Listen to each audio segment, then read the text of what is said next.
E aí pessoal, estamos voltando novamente depois de um certo tempo em que o canal ficou um pouco parado devido a alguns compromissos e ajustes para a melhoria do canal. Porém, desta vez voltaremos com todo o foco e novas aulas com o intuito de apresentar temas voltados à segurança da informação e à cibersegurança. E na aula de hoje vamos apresentar a aula de número 2 da playlist de introdução ao Pentest Web. Essa aula introdutória de número 2 vai abordar alguns assuntos importantes sobre a área de teste de invasão, ou mais conhecida como Pentest. Lembrando que, além dessa aula de hoje, que é a aula de número 2, também temos a nossa aula inicial, que foi a primeira aula aqui da playlist de introdução ao Pentest Web, aula de número 1. Inclusive, se você ainda não viu essa aula de número 1, eu peço que vocês vejam, pois é uma aula muito importante e muito legal e que vale a pena ver. Eu vou estar deixando o link da nossa primeira aula aqui da playlist na descrição desse vídeo. Então, dito isso, a gente vai agora apresentar, a aula de número 2. Para isso eu criei aqui esse slide para deixar a aula mais didática e de fácil compreensão. Na aula de número 2 a gente vai falar sobre Pentest, metodologias e muito mais. Então a gente vai começar primeiramente falando sobre o que é o Pentest, O teste de intrusão, ou Penetration Test, é um método que avalia e testa a segurança de sistemas computacionais ou de uma rede. O Pentest atua simulando o papel de um hacker mal intencionado para tentar desafiar as seguranças de um determinado sistema, a fim de encontrar vulnerabilidades que poderiam comprometer a segurança da informação.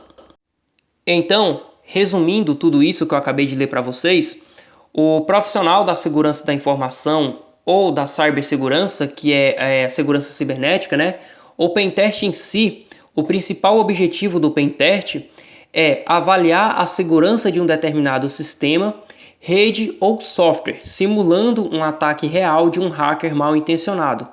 O objetivo dele, por exemplo, é identificar vulnerabilidades de segurança, avaliar a eficácia das defesas de segurança, testar as respostas a incidentes, validar a conformidade regulatória, fornecer recomendações de segurança, Então essa é um dos principais objetivos de um Pentest. Dentro de um teste de invasão, existe alguns tipos de modelo de teste, como por exemplo o White Box, o Grey Box e o Black Box. A gente vai falar sobre cada um desses modelos de teste. O primeiro modelo de teste, conhecido como White Box ou teste da caixa branca. Nesse modelo de teste, o Pentest terá total conhecimento da estrutura que será testada, como por exemplo código-fonte, topologia de rede, informações sobre servidores e assim por diante. Então, pessoal, olha só que interessante, no modelo de teste de caixa branca, também conhecido como White Box, envolve examinar um sistema com conhecimento total sobre sua infraestrutura e código-fonte, Isso, por exemplo, é semelhante a ataques internos, onde o invasor já conhece a infraestrutura do alvo. Eu vou dar um exemplo aqui para vocês de um ataque interno. Imagine um funcionário mal intencionado de uma empresa de tecnologia de pagamentos que tem acesso ao código-fonte de um aplicativo de processamento de transações financeiras e usa esse conhecimento para implantar um backdoor no sistema. Isso, por exemplo, ilustra como o conhecimento detalhado do sistema pode ser usado para comprometer a segurança. O segundo modelo de teste, conhecido como Grey Box ou teste da caixa cinza, o Pentest terá apenas conhecimentos limitados sobre o que será testado, diferentemente do teste da caixa branca, em que o Pentest possui conhecimento livre do que será testado. Aqui no Grey Box, esses conhecimentos são repassados a ele, porém de forma limitada. Então ele não tem todo o conhecimento da infraestrutura, pois há uma limitação do conhecimento. Terceiro e último modelo de teste, também conhecido como Black Box. Diferente do teste de caixa branca e cinza, ou Black Box, ou também conhecido como teste da caixa preta, o Pentest não terá nenhum tipo de informação. Ou seja, ele terá que descobrir qual tipo de infraestrutura que será testada.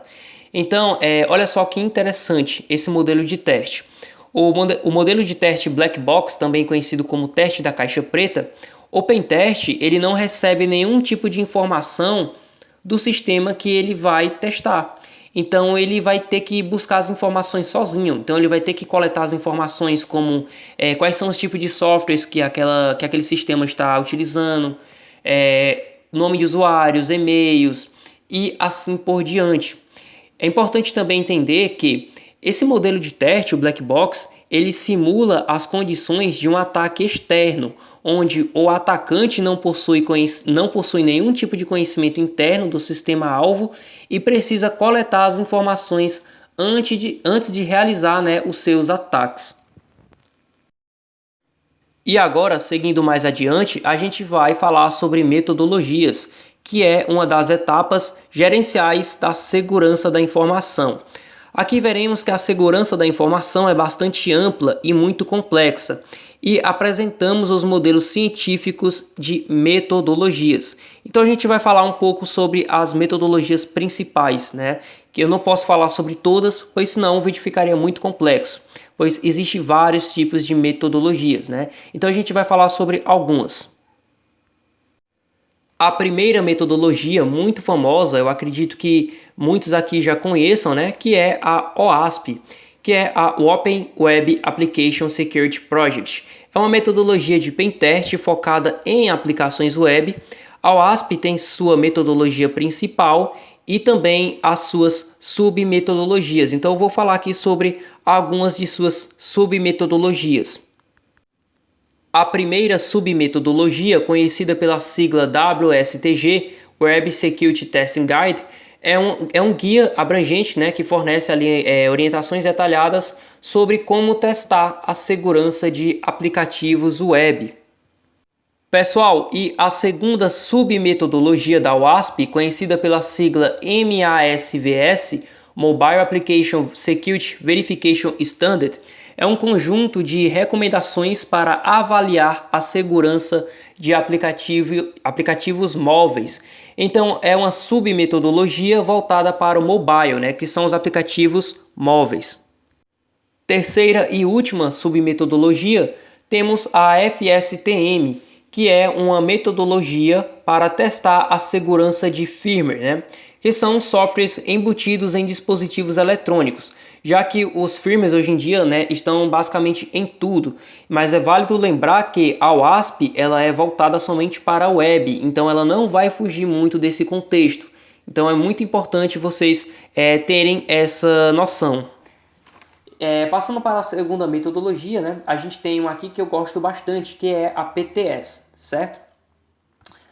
A PTS, né, que é o Penetration Test Execution Standard, é uma metodologia focada na segurança ofensiva, voltada em atuar em qualquer tipo de cenário.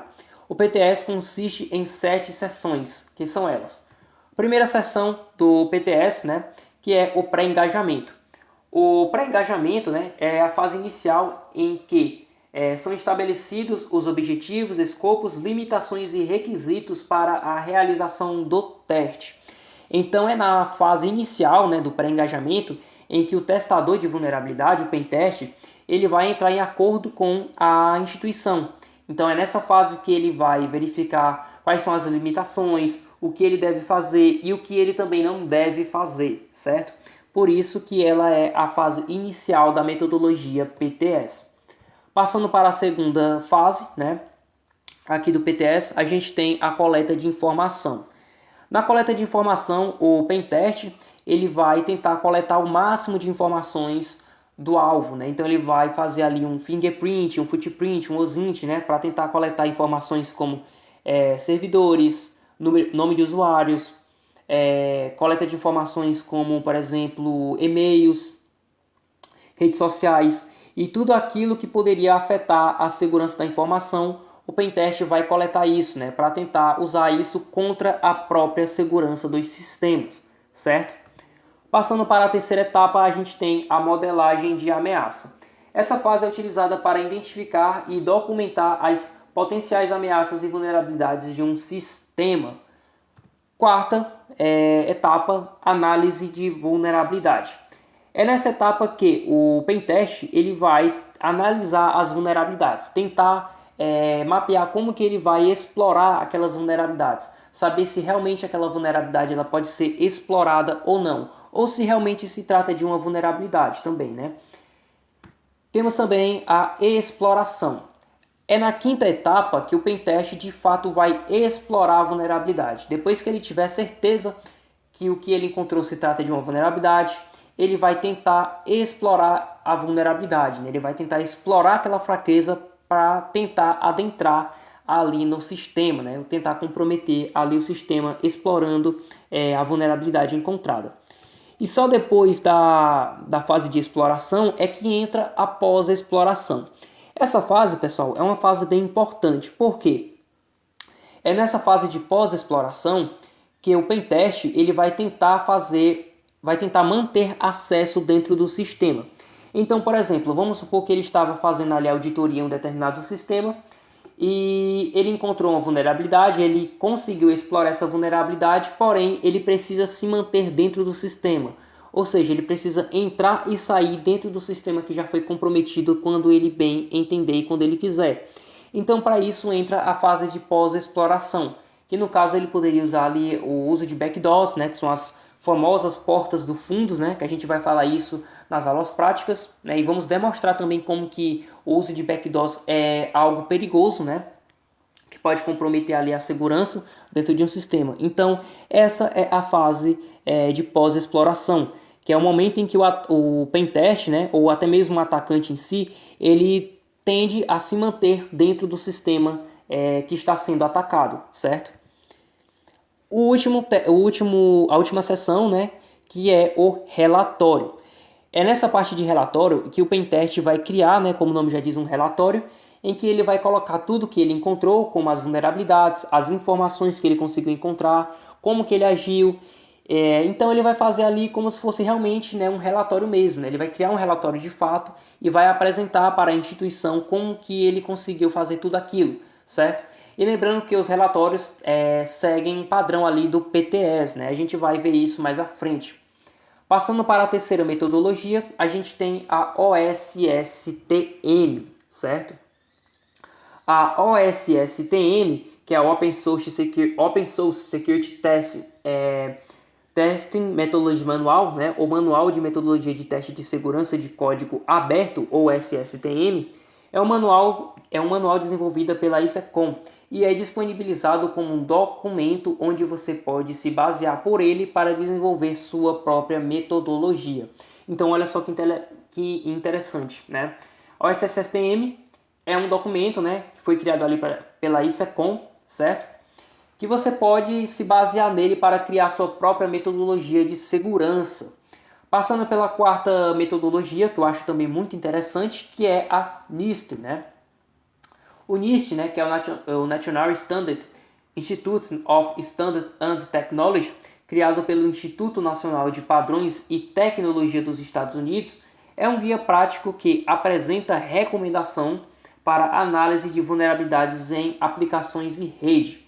As atividades em torno do NIST têm como função prevenir, detectar e responder a ameaças e ataques cibernéticos.